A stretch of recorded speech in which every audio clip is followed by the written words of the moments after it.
Ron from Ronald Rohde Law, and in this video we're going to talk about buying a business. You know, I think a lot of people throw that word around, and there's very different contexts for the way you legally structure it. So the most common way is I'm going to talk about is an asset purchase agreement. That's what most lawyers, I would say that's what 90% of the transactions are. Their asset purchase agreements, where the buyer agrees to purchase the assets of the business operating company. It can be like a self-storage company, it can be a contractor, anything like that. But if it's a business, you're typically buying the assets.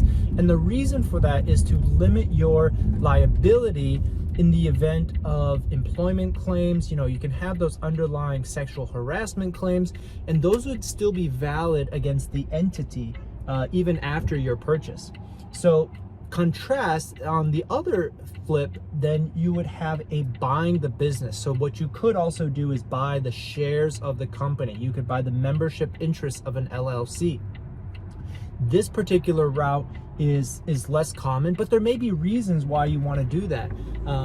For example, people want to purchase the EINs. They may want to purchase the credit history of the existing company as it stands, and so you may also be part of a part owner already, and so you want to add to your shares versus doing an asset purchase. So there's all sorts of reasons for it. Licensing is, I don't know if I'd say the biggest, but that's another big reason. So if you have a company, if you have a Secretary of State formation number, and that company is properly licensed to do business as X, and it might be very difficult to get a license. Let's talk about like nuclear radiation disposal, right? Radioactive disposal company that has a federal license, anything with Department of Defense or weapons manufacturing.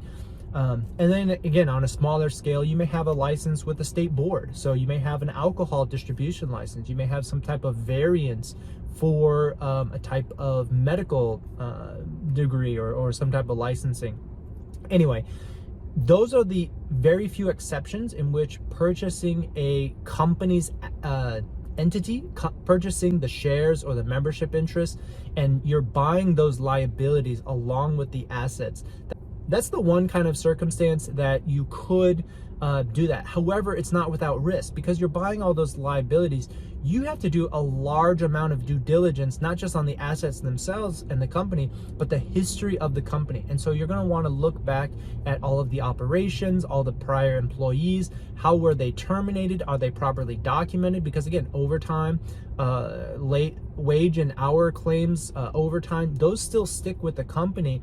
And so you want to look at all the HR documentation to see you're not liable for sexual harassment, underpaying overtime, taxes, back taxes. There's all sorts of lurking issues, even contracts, right? So maybe they signed a contract with somebody else to pay them, $100,000 in 3 years. Well, that's a valid contract, but if you are not given that contract, if you don't know based on some records that they have a relationship with this entity, you will be stuck paying that invoice in 3 years from now, because that contract was valid, it was signed with the entity, and your only recourse may be to go after the sellers. So if you don't have an escrow holdback, you don't have any recourse. I mean, you can try to sue these people, but most times if they get the money, they're gone. And so once that transaction closes, you are on the hook for all future liabilities, including contractual liabilities, things that they entered into, contracts that they signed with their buddies to do property management, and they may owe them. So that's really the risk. And I think that, again, in certain circumstances, the assets and the company name and the company goodwill maybe exceed the cost. But the point of this video is that you must perform a heightened level of due diligence if you are buying a company. If you are buying the LLC, if you're buying the shares of the corporation, you must do a heightened level or get sufficient recourse from the sellers, which in most cases is not always possible. So that's it for this quick video. Smash the like button. Thanks for all your support for Ronald Rohde Law, and we'll see you next time.